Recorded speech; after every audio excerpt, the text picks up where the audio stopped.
Welcome to BigDaddie Sports, where I'm your host, Big Daddy. LV Jenkins. We're back with you once again, talking about the hot topics and goings-ons in sports. Let's jump right in it. There was a miracle in Denver on Sunday. I can't believe it. The floor is yours. Tim Tebow, this was no miracle. Tim Tebow stepped up. Tim Tebow did what I said he was going to do. As long as he keeps getting better at throwing the ball, he's going to win. And guess what? He won. 316 yards passing, 2 touchdowns, 1 rushing touchdown. And he did it against the number 1 defense as far as yards are concerned. Pittsburgh Steelers, Super Bowl champs. Tim Tebow did it. You said Dick LeBeau was a smart man. What did he do second half to make adjustments? We thought, Troy Polamalu didn't get no pick. Redmond, he was going to come in. You're right, he was serviceable. He was serviceably just milking a little bit of clock. They didn't do anything. Tim Tebow stepped up. Elway told him to pull the trigger. He did. 10 for 21. Now, there were some drops. This wide receiver Willis, they need to cut him, put him back on practice squad because he dropped some good catchable balls. We sit here. You can't judge Tim Tebow no more. He's made it. He's arrived. All right. There's nothing you can say. He did it. Not no suspect defense. Not no just played this week. No, he get against the Pittsburgh Steelers. Are we done? Now, come on, let's go. What you got? First of all, let's start off. Nose tackle injured. Defensive lineman. Now we injured. No. James Harrison juked twice. No. I take nothing away from what Tebow did. But let's jump back. He's 10 of 21. Did his receivers drop some balls? Absolutely. But he's 10 of 21. And he made a good play in overtime because they hadn't thrown on first down, but once in the game, defense wasn't expecting it. I take nothing away from him. But to say, he's the franchise, he's the second coming, the devil is a lie. Pump your brakes. And look, it comes down to 2 things for me. One, there's a problem with your quarterback when he makes routine throws and you get excited about it. Throws that a backup quarterback can make, and the coaches are ecstatic because, my God, Tebow completed the ball. That's one. Secondly, if he was so good and so accurate, the game would have been run in regulation, but he couldn't hit a wide open Demaryius Thomas over the middle of the field, and he threw the ball in the dirt. He's still inconsistent. He still can't read coverage. We could go out there and throw against no safeties. Where Dick LeBeau messed up, I did say he was intelligent, but he didn't act it on Sunday. He should have told Troy Polamalu, stop running around like a wannabe Tasmanian devil and play safety. Troy didn't play safety, and you have to when your other starting safety is not in there. I take nothing away from what Tebow did. 30 yards of completion, you can't argue with that. But to say he's the franchise guy, he's not a franchise quarterback. Does he deserve to go in as a starter next year? Yes, he won a playoff game. I won't take that away from him. But pump your brakes. Tim Tebow, not a Pro Bowler, not a Hall of Famer. He had a good game. My God, 10 to 21, and we're ready to write this man a new contract. Hold on. The man's gotten better, right? The man has gotten better. You couldn't get much worse. Wait, hold on. He got better. He threw 316 yards against the number 1 defense. Number 1. Yeah, the number 1 defense went healthy. Were they healthy? Were all the players there? Yes or no? Hold on. Players weren't there. Guess what? Troy's that defense. We've seen in past year when Troy's gone, that defense flops. Troy was there. Wait, time out. Everybody wants to say Troy's the greatest safety in football. I didn't say all that. I said he's that defense. What's his weakness? Coverage. So he can't be the best safety and he can't cover. And he got exposed again by Demaryius Thomas on Sunday. Again, I'm not taking it away from Tebow, but to be like, he's proving it. No! Were you saying he proved it the week before where he couldn't lead them to a couple field goals to win a game? What about that? We just throw that away. I'm not throwing What about the fourth quarter in Buffalo? What happened then? You can't just take this one game and be like, that's it. Because when he sucks this week and he throws a bunch of picks against New England, what are you going to say then? You're saying they're going to lose. All right, you're saying they're going to lose. Now, because you were saying they're going to lose this week. Now, Tebow makes mistakes. Look, Drew Brees throws in safeties and cornerbacks drop the picks, and it would have cost them games. But the defense messed up because they don't get the pick. Wait. No. You're not getting away with that. No, hold on. No, Drew Brees and Tim Tebow in the same sentence? No, Drew Brees make mistakes at the end of the game. It matters who's on top. Tim Tebow was on top. What about that Thomas defense? was on top. What about that defense? That's what matters. What about that defense? You're not going to get that defense? I'm giving the defense credit. I'm giving the defense credit. I mentioned the defense. It was a pick. Nothing about him. Yo, score touchdowns. Now they got a pick. They run it back. They put Tebow in some great position. I ain't giving nothing. I've been saying the defense was carrying them. I'm saying Tim Tebow carried that game this week. He made plays, but it ain't enough to say, oh, Tim Tebow, he's it. You see, the man do bad. People want to say every bad thing. He do good. People want to still hold on to the bad. The man is ascended to a new level this week, and let me give him his credit. What? Ascended to a new level. 49% completion is ascended to a new level? Man, I'm sorry. When people drop balls, I ain't putting them. What about the ones he threw? What about the ones he threw in the stands? What about the ones he threw in the dirt? You don't want to talk about them, do you? How many inaccurate ones compared to how many drops? It was 4 inaccurate compared to only 3 drops. It was 4 drops. And I'm sitting here. No, give the man his props. And look, he played. He played. I'm sorry. Here it is. Until he proves that he's not a coin flip at quarterback, he has great plays. The touchdown to Eddie Royal was an excellent throw, and I take nothing away from him. But what about the throws where he can't throw to a check down 3 yards from him without throwing at his feet? An NFL quarterback should be able to do that. Okay, and does he need work? Yes. Y'all are saying like he's a finished product. He ain't finished. No person in here is finished. Guess what? Tom Brady, as you age, Peyton Manning, as you age, Drew Brees, as you age, you have to change your game up. Guess what? I saw him mess up on the check down, and I saw him throw a great out route. He's getting better. He's not gonna get this all overnight, but he's getting better. It was one game. It was one game. It was an important game. No, you want a playoff game, that does great things for your confidence. But everybody says all he does is win, and he shows up in clutch moments. All I'm saying is the week before, where was this clutchness? Hey. See, he's up and down. That's all I'm saying. You can't take just one game and be I won't take a bad game or a good game. His body of work says he's inconsistent. Wait, hold on. In these other games, they were still going with this. I'm just gonna run. That's all they did the other week too. I'm gonna play anger against Pittsburgh.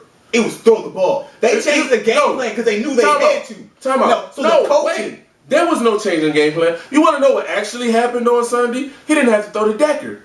That's the elephant in the room. He has a better rapport with Demaryius Thomas than he does to Decker. You know he's been throwing those same balls to Decker all year, and they've been overthrown because Decker can't run. He throw those same passes to Demaryius Thomas. Demaryius Thomas runs under him. So it's actually, in a way, a good thing that Decker got hurt. Because I promise you, him and Decker haven't been on the same pace consistently all year. Him and Demaryius Thomas, you saw in Minnesota, making plays. Him and Demaryius have a better rapport. So that's the difference Sunday. And if that's going forward, that's a good thing. All I'm saying is wait. You cannot put all your judgment on that game. They go up against a weak defense this week, statistically. What are they going to do? You know Belichick figured them out last time. What is he going to do to make adjustments? We'll see. I'm not taking anything away from him. But this whole Tebow has arrived crap, let that go. Tebow arrived to a new level this week, y'all. Fans, y'all know what I'm talking about. 49%, new level. Next up, Atlanta. Look, on this one, the floor is yours. I tried ATL, and y'all just didn't show up. Let me tell you how garbage this team is. Eli Manning, great QB IQ, gave them 2 points at the beginning of the game by doing intentional grounding. He knew what he was doing. Here's 2 points, Atlanta. Guess what? They didn't score again. Matt Ryan, not getting it done. Matt Turner, not getting it done. Guess what? Julio Jones? What Julio Jones finished with, yo? 985, 8 touchdowns. Guess what? That's great. I'm with you this time. Stats don't mean crap. Because that's what? He did not show up when he needed to show up. Roddy White was contained. Atlanta, we need to vote. We need to, vote a team out the playoffs. And fan vote. Because Atlanta's not getting it done. 3 out of the past 4 years, you made it to the playoffs. You were #1 seed a year ago. And guess what happened? You flopped first round. Get out of here. Go with personnel, get some coaching staff. I don't care. Do something. You don't deserve it. You don't. I got Seattle looking better in the playoffs than you do. At 7-9. I got Arizona Cardinals that probably would have done better in the playoffs than you did right then. Why? Get a new coaching staff, come up with a new game day. Oh, in this offseason, do something with your defense. Because you didn't do it this year. And you see what happened. You know, that's harsh criticism coming from LB Jenkins over there. Oh. But I can't argue it when the fact of the matter is we keep wanting to make Matt Ryan this elite quarterback, and he's yet to prove it. Last year, you came out, and I give it to you, you said they were 13-3 on a cupcake schedule. So they had a more difficult schedule this year, and they squeaked in. And again, you said they're not going to do anything. And They're supposed to be this explosive offense. They traded away 5 picks to get Julio Jones so they can compete with the New Orleans Saints, and it doesn't happen. They need to realize who they are. You're a running team that play action passes. He's not the quarterback. Y'all got him in the no huddle, and he's running throw all these yards, and then you get in the red zone and you can't do anything. Run the football, and defensively, the D coordinator got to be fired, and the personnel on that team is just not equipped at a championship level.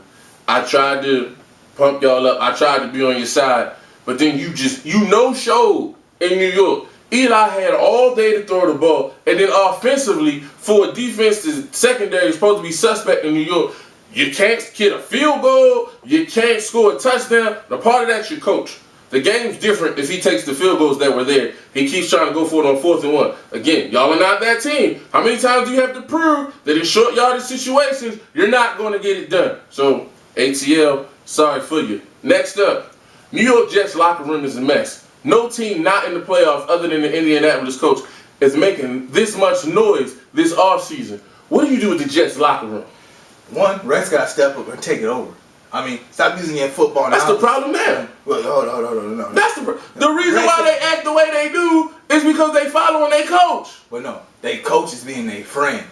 But you need to go in there stern. I do that. You got to go in there stern. Stop using football knowledge and your defense personnel and use football wisdom and take control of that. I think it's very arrogant for Rex to go in here with this defense and be like, I don't have the personnel I need to run the defensive scheme I want, and think you're still going to do something and start guaranteeing Super Bowls. The Sanchez thing, look, Sanchez show up when he wants to or not. But if your defense is not going to be shutout defense, you need a better quarterback because he's not going to get it done. But see, the quarterback is not the locker room problem. The locker room problem runs deeper than that. Well, locker room problem as well is we don't believe in Sanchez. That's part of the problem. No, I agree with that to some extent because they feel like, as they come out and said, they feel like Sanchez is being coddled. But here's the problem as a head coach.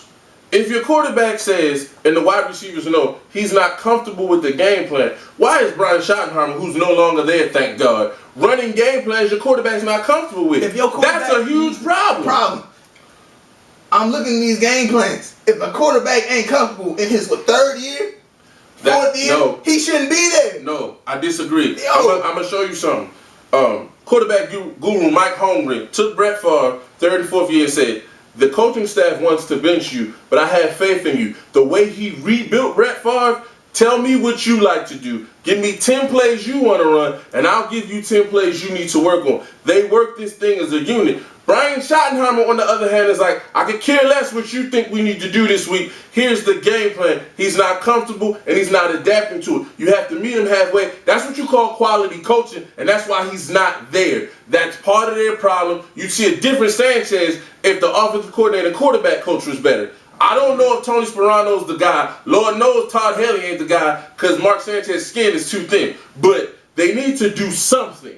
They also need to give him a better offensive line because the offensive line has regressed, and another weapon at the wide receiver position. Because Plaxico, while nice in the red zone, he's not exactly stretching the field outside the numbers. So there's a lot going on, but you got to get the right guys in that locker room. Everybody in that locker room is a front runner. When all is well, they're good. But when they get hit in the mouth, they don't know how to respond. They're like Brock Lesnar in the UFC ring. They ball up, and you don't win championships like that. Yo, again, Rex needs to go in there, football, wisdom. Go in there, take leadership. There needs to be a leader on that team. So you go with any free agency. I don't care if he's the punter.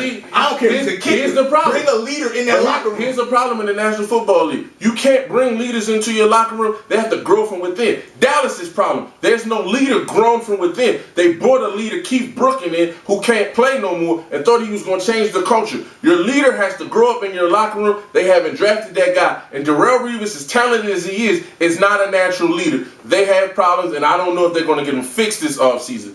Next up. The St. Louis Rams appear to have their coach, your boy from Tennessee, Jeff Fisher is taking the job. What do you think about Fish?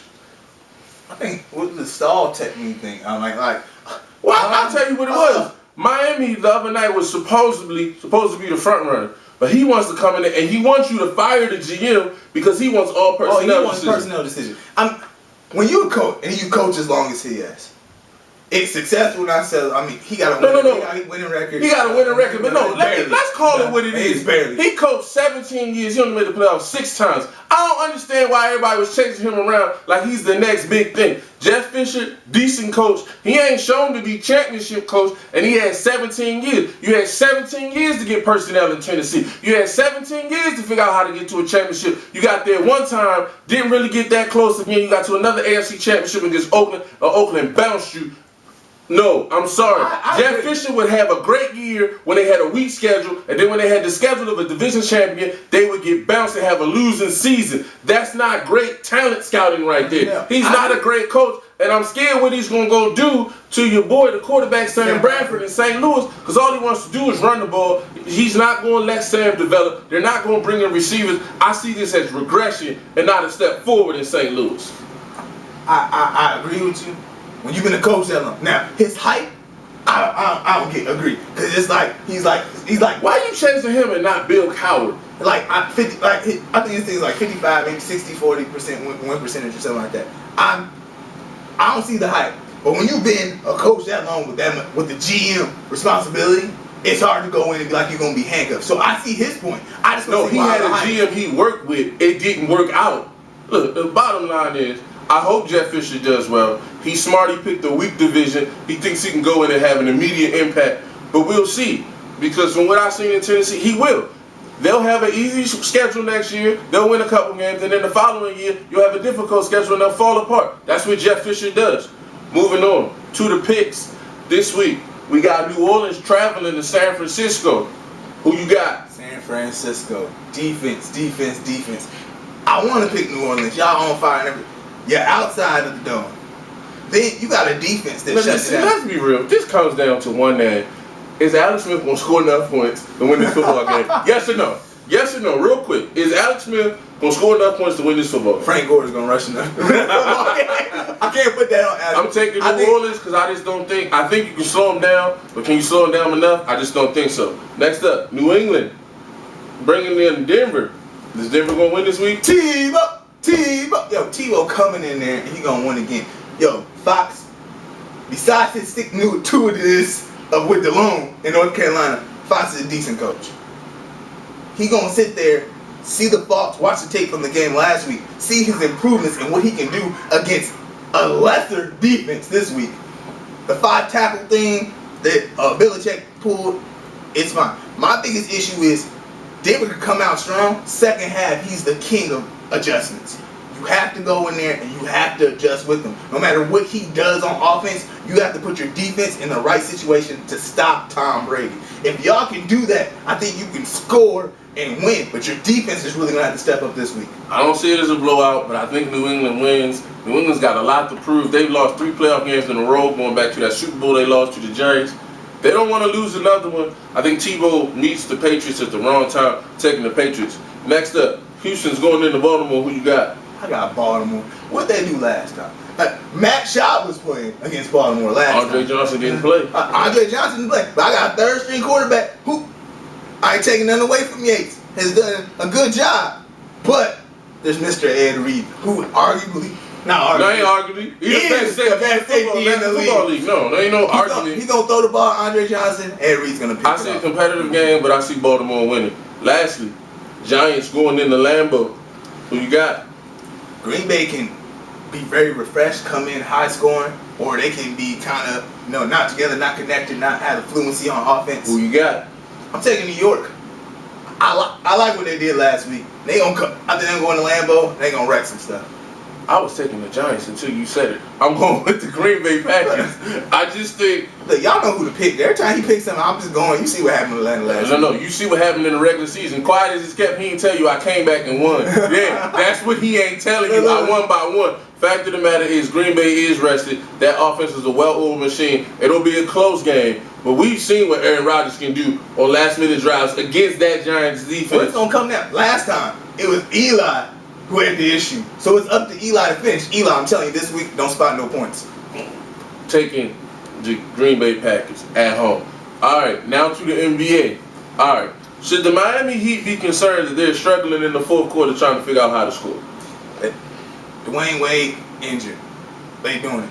LeBron James, You need a hard steal. Come in and finish the game. Like I think it's early season. I think this is not the they way 8-3. I mean, it's not. You can't. It's not. Look, here's my issue with Miami fourth quarter wise.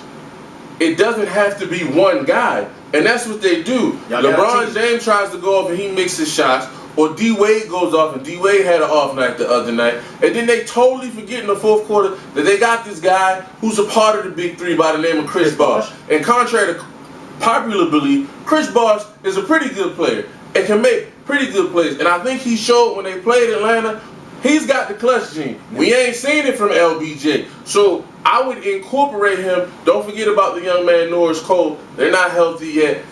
You would have hoped that they would have figured out how to do the fourth quarter because of the finals last year, but you didn't have a full training camp, so they kind of worked through it. Miami's still the best team in the National Basketball Association, so I'm not concerned about it. Next up, Chris Webber said this week that Andrew Bynum is just as good as Dwight Howard. Agree or disagree? I'm sorry. Nah, yo. Andrew Bynum went on. Very good player. He's not as this is presence, body presence. Dwight Howard's more. See, I think Dwight Howard is not a very aggressive guy as far as personality wise. On the field, I mean, he'll dunk on you, he's a good guy. And I think people take that as weakness compared to. No, that's an issue. Here it is. I'll settle this real quick and then we can move on. Dwight Howard is more athletic than Andrew Bynum is on his best day. I mean, Dwight Howard has more athleticism in his pinky finger than Bynum does naturally. But with that being said, he's not offensively as skilled. Now, Bynum is not as defensively as skilled as he is. However, what I will tell you is this. If they were to do this trade straight up and Bynum went to Orlando, I guarantee you Bynum would average 25 and 13. He's more dominant on offense. It will slow the game down and it make other people on that team better. But let's be real. Lakers win the West. No. If Dwight goes to the Lakers, it changes the West. I'm not arguing that. But I'm just saying, Bynum, if he goes to Orlando, may be a better fit than what Dwight is now. Okay, I'll tell you that. But again, they try to run the offense through Dwight. They try to and it's robotic. He got better, but it ain't pretty. So I'm just saying, more offensively talented Bynum, but more defensively athletic, there's no question, it's Dwight Howard. Lastly, the other night, Kobe Bryant got angry. He dropped 48 on Phoenix, and he said, not too bad for the 7th best player in the NBA. Obviously, he took that poll personally. Is Kobe Bryant in your top 5? Kobe Bryant is in my top 5. Right now, even though he has no heart, LeBron James to me is the #1 player. Then Kevin Durant, who will pass LeBron James within the next year. I got Derrick Rose, Dwight Howard, then Kobe Bryant. Kobe, you're getting old. Now, I ain't gonna take anything.